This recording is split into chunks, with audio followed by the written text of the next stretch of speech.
All right, ladies and gentlemen, I'd like to welcome our next comic to the stand, my buddy Levi Shrader.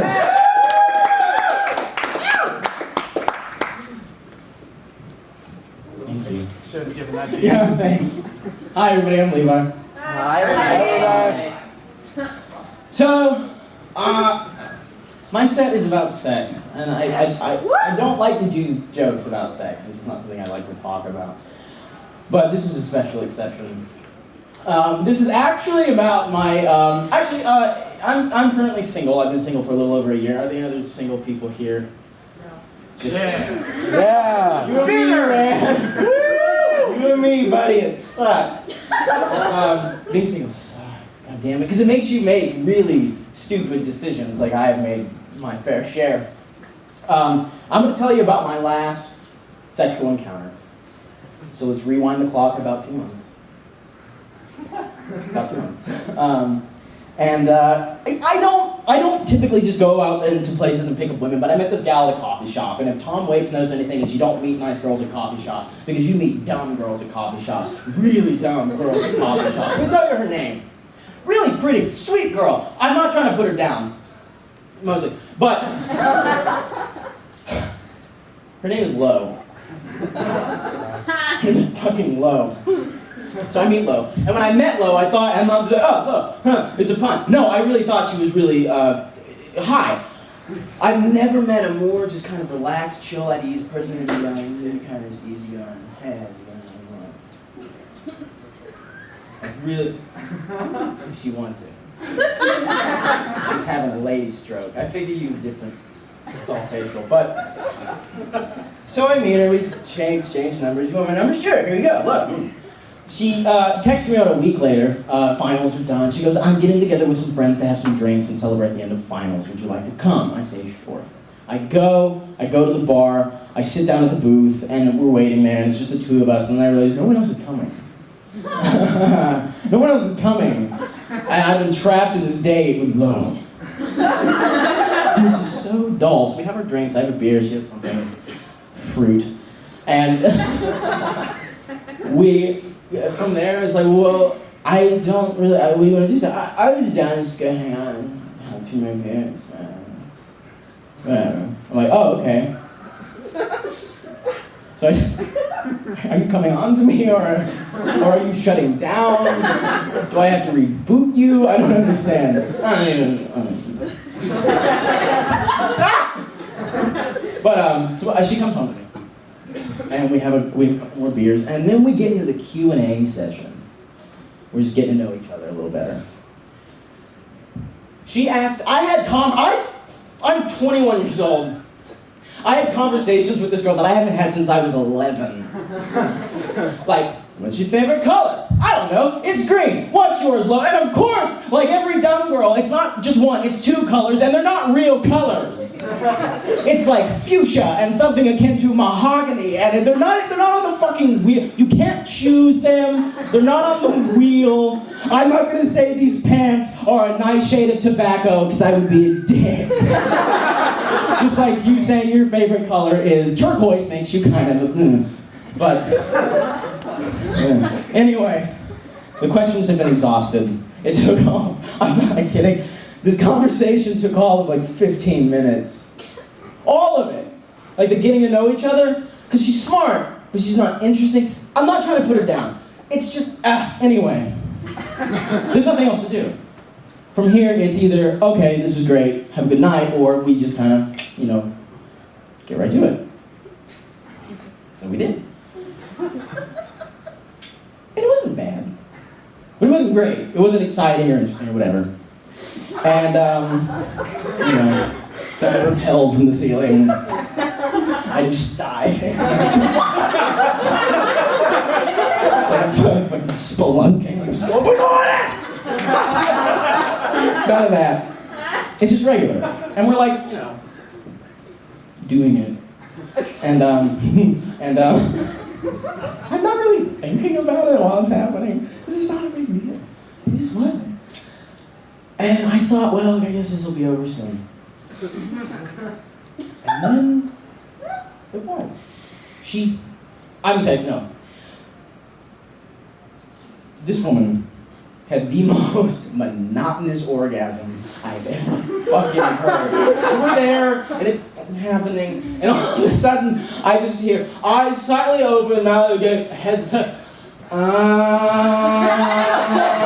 like, what are you backing up files? Is there no dial-up modem in your snatch? And I jostled it around with like passionate gyrations, and we've kicked AOL 2.0 back into life. And then this was, am I gonna pop up for Nutrisystem? That's really not what I want right now. I'm already questioning my life choices enough as it is, and you're making me feel fat.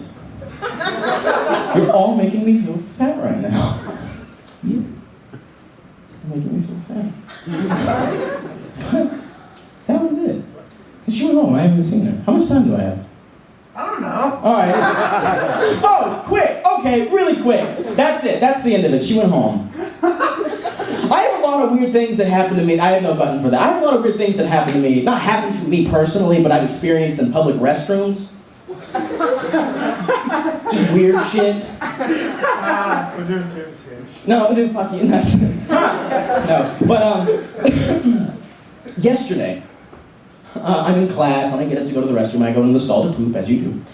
And I walk in, and there's no. I can see inside the toilet, and in the toilet by itself is a tea bag. A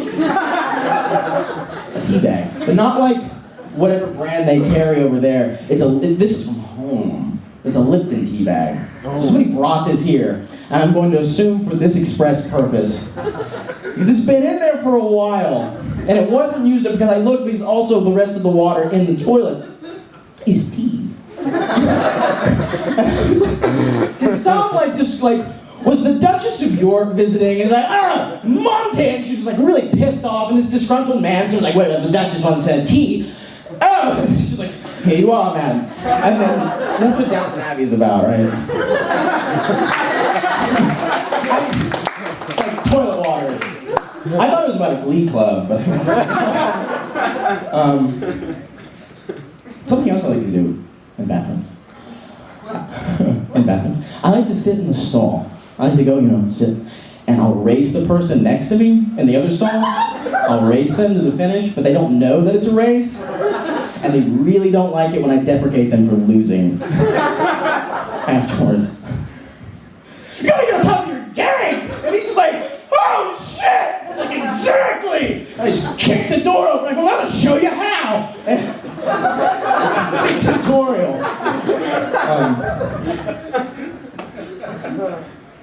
Yeah. Toilet jokes. How much time do I have? I don't know! 38 seconds. Alright, fine. One more really quick. So, bathroom story. This is where I've gone tonight. Awkward sex and bathroom stories. I was in third grade, and I'm in the bathroom at school, and I go in, and there was a kid in my class named Ronald, who was mentally handicapped, and sweet kid. And Ronald, what he would do, kids are fucking mean. I hate children. Taking care of children is like taking care of tiny drunk people, because they don't do anything but shit themselves and say nasty things all the time, and they're just disgusting. Preach. Exactly. Anyway, Ronald is at the urinal. Okay. Ronald, when he would use the bathroom, would pull everything down to his knees. So there's Ronald's bare bottom, and I'm standing there washing my hands at the sink, and there's a mirror, so I can see in the reflection behind me Ronald's at the toilet. Pants are down. There's Ronald's butt. That is okay. But I'm washing my hands. I'm washing my little hands, and this other kid from my class comes into the bathroom, and he sets his book down on the counter of the sink like he's gonna go pee.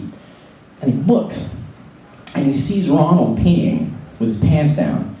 And he looks at Ronald, and he looks at me, and he looks at Ronald, and he looks at his book on the sink. And he looks at me, and he takes his book, and he walks over to Ronald, and this little bastard winds up. Bam! Right in Ronald's bare butt. Ronald's freaking out. And this kid comes over to me and he looks at me. I'm like in the 3rd grade. He's just a little old. He's one of the kids who was held back. He's, you don't tell anybody. You don't tell anybody what I just did. And left. And like Frankie Balcone of the fucking student band. I'm not gonna tell anybody. Ronald, where are you now? But that's it. So thank you.